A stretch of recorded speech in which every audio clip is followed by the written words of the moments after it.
بسم اللہ الرحمن الرحیم۔ حضرت داؤد علیہ السلام بھی بنی اسرائیل کے بڑے نبی گزرے ہیں۔ آپ کا ذکر قرآن پاک میں کئی جگہ آیا ہے۔ سورہ صاد میں خصوصیت سے نہایت تفصیل سے ملتا ہے۔ یہ سورہ پارہ 23 میں ہے۔ آپ پر آسمانی کتاب زبور نازل ہوئی تھی۔ حضرت موسیٰ علیہ السلام کے انتقال کے کافی عرصہ بعد بنی اسرائیل کے سرداروں نے اس وقت کے نبی سے کہا کہ ہم کو ایک بادشاہ کی ضرورت ہے جس کی سرداری ہم۔ اللہ کے نبی ان کی حالت کو خوب جانتے۔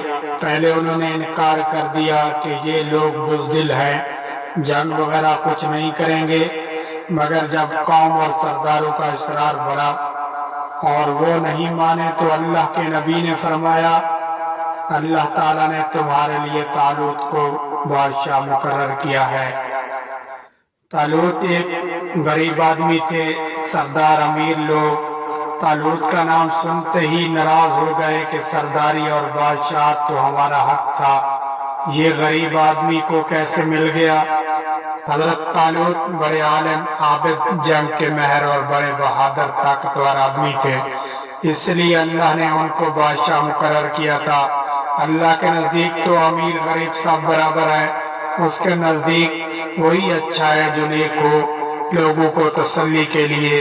اس وقت کے نبی نے یہ فرمایا تھا کہ حضرت طالوت کو بادشاہ بنانے کی ایک نشانی یہ بھی ہے کہ 3 صندوق میں حضرت موسیٰ علیہ السلام اور حضرت ہارون علیہ السلام کی یادگار ہے، اسے فرشتے اٹھا کر تمہارے پاس لے آئیں گے۔ چنانچہ فرشتے وہ صندوق ان کی قوم کے پاس لے آئے۔ آخر انہوں نے حضرت طالوت کو اپنا بادشاہ بنا لیا۔ آخر جب طالوت اپنی فوج لے کر روانہ ہونے لگے تو انہوں نے اپنی قوم کی ایک آزمائش کی کہ اگر کوئی مصیبت آئی تو یہ لوگ اس کا مقابلہ کریں گے یا بھاگ جائیں گے۔ انہوں نے کہا کہ آگے چل کر پانی کی ایک نہر آئے گی، جس نے اس کا پانی پی لیا اس کو مجھ سے کوئی تعلق نہ ہوگا۔ امیر آدمی وہ ہے جو اس میں سے نہ پانی پیے، زیادہ سے زیادہ 1 کلو پانی کی اجازت ہے، مگر جب نہر پر پہنچے تو چند لوگوں کے سوا سب نے خوب پانی پی لیا۔ جب نہر کے پار اتر گئے تو کہنے لگے ہم اپنے دشمن جالوت سے لڑنے کی طاقت نہیں رکھتے، مگر ان میں وہ لوگ جو ایماندار تھے اور جنہوں نے صرف 1 گھونٹ پانی پیا تھا وہ پکار اٹھے کہ اکثر ایسا ہوتا ہے کہ اللہ کے حکم سے تھوڑی سی جماعت بڑی جماعت پر غالب آ جاتی ہے۔ اللہ ہمیشہ صبر کرنے والوں کا ساتھ دیتا ہے۔ جب یہ لوگ جالوت کے لشکر کے سامنے آئے تو دعا کی کہ اے ہمارے رب، ہمیں اپنے پاس سے صبر عطا کر کے مار مٹے، مگر دشمن سے ڈر کر پیچھے نہ ہٹے، ہمارے پاؤں جمائے رکھ اور ہمیں فتح دے۔ پھر اللہ کے حکم سے انہوں نے دشمن کو شکست دی۔ حضرت طالوت علیہ السلام کے بعد حضرت داؤد علیہ السلام کو اللہ نے حکومت عطا کی، اور حکومت بھی ایسی عطا کی کہ انسانوں کے ساتھ پہاڑوں اور پرندوں کو بھی ان کا فرما بردار کر دیا۔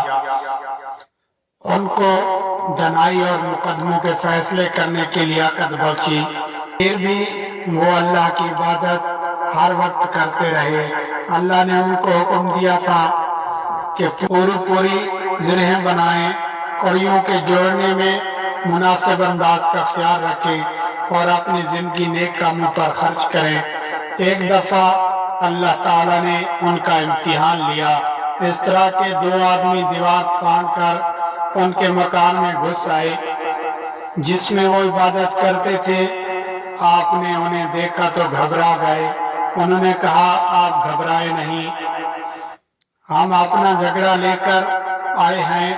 میرے اس بھائی کے پاس 99 دمبیاں ہیں اور میرے پاس صرف 1 ہے، اب یہ 1 دمبی کو بھی لینا چاہتا ہے، آپ انصاف کے ساتھ فیصلہ کریں۔ آپ نے فرمایا کہ جو تم سے دمبی مانگ رہا ہے اس میں یہ زیادتی پر ہے، اور اکثر شریک ایک دوسرے پر زیادتی کرتے ہیں، البتہ جو لوگ اللہ پر ایمان رکھتے ہیں اور نیک کام کرتے ہیں وہی زیادتی سے بچ جاتے ہیں، مگر ایسے شریک بہت کم ہوتے ہیں۔ جب یہ لوگ چلے گئے تو آپ کو خیال گزرا کہ اللہ نے یہ میرا امتحان لیا ہے۔ انہوں نے توبہ کی، سجدے میں گر پڑے اور اللہ کی طرف توجہ کی۔ اللہ تعالیٰ نے فرمایا کہ اے داؤد، ہم نے تمہیں اس زمین کا خلیفہ بنایا ہے، لوگوں میں انصاف کرنا اور اپنی خواہش پر نہ چلنا، ورنہ اللہ کی راہ سے بھٹک جاؤ گے۔ حضرت داؤد علیہ السلام کے قصے میں ہم کو یہ سبق ملتے ہیں، مسلمانوں کے بادشاہ کے لیے امیر ہونا ضروری نہیں، بلکہ اس کو عالم، طاقتور، بہادر اور لڑائی کے طریقے معلوم ہونے چاہیے۔ جیسے حضرت طالوت، وہ غریب آدمی تھے مگر یہ سب خوبیاں ان میں موجود تھی، اللہ تعالیٰ نے ان کو بادشاہ بنایا۔ دشمن سے لڑائی جیتنے کے لیے یہ ضروری نہیں کہ تعداد زیادہ ہو، مگر ضروری یہ ہے کہ ہمارا اللہ پر کامل یقین ہو کہ وہ ہماری مدد کرے، ہم موت سے نہ ڈریں اور اپنے امیر کی اطاعت کریں۔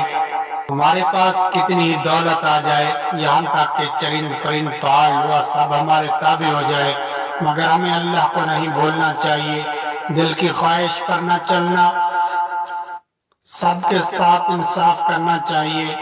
اگر ویڈیو اچھی لگی ہو تو ہمارے چینل کو ضرور سبسکرائب اور بیل آئیکن کو پریس کرنا، تاکہ ہماری ہر آنے والی ویڈیو سب سے پہلے آپ کو مل سکے۔